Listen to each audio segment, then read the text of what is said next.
Hey friends, Dr. Christy here, and today I want to talk to you a little bit about blood sugar. So if you're somebody who is tracking your blood sugar, if you've got one of those continuous glucose monitors that you're wearing on your arm, first off, I highly recommend these if you have any sort of blood sugar dysregulation, or if you're just curious to see how your body's handling certain foods. It's an incredibly valuable tool. It can provide you a lot of data on how your body is processing and dealing with different sugars and different types of things that you eat, so that you can see in real time how it's responding, how much your blood sugar spikes in relationship to the different things that you eat, and quite frankly, the different things that you do, whether that be exercise, whether that be sleep, whether that be stress, etc. So just talking about food for a second though, there are 5 things that are impacting how high your blood sugar will spike, if it's going to spike at all.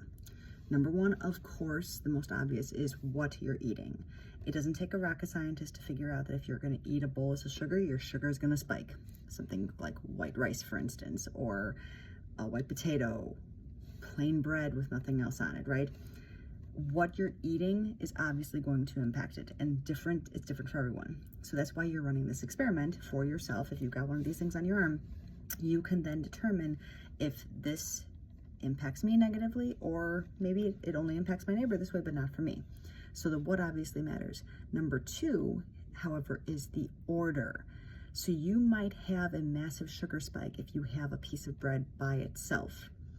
But if you have it after, say, a piece of protein and fat, the sugar spike might be less. So the order matters. I never recommend that somebody, if you're going to have something that is starchy or potentially sugary, manage the order. Always eat protein and or fat and fiber first, and it will slow the absorption of this types of sugar.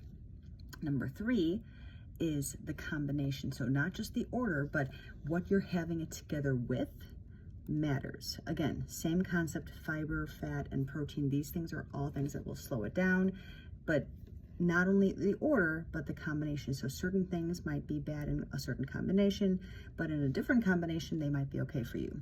So again, play with it. Number 4 is the amount.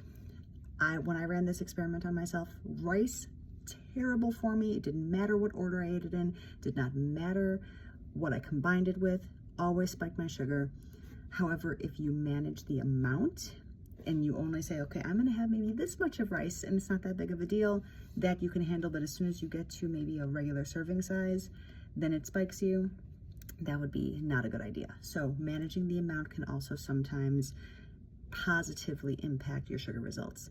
And last, but absolutely not least, number 5 thing that impacts how high your sugar is gonna spike after certain foods is the state, your emotional state in which you are in when you are consuming it. I've said this before, and I'm going to say it 1,000 more times.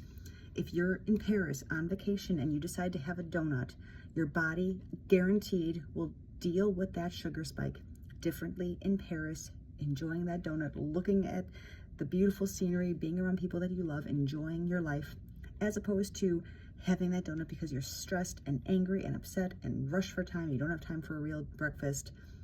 Different situation. I would put money on this. I don't have anything to formally back this up, but I would nearly guarantee that if you compare your sugar spike in scenario 1 versus scenario 2, big differences. So keep these things in mind. 5 things, not just what you eat, the order you eat it, the combination of how you're eating it, how much you're eating of it, and the state in which you're consuming your foods. So if this is helpful, let me know. If you got questions, drop them below. And I highly recommend using these continuous glucose monitors for data and observing your patterns, because at the end of the day, you are your own best research subject. So have a good day. I'll talk to you soon.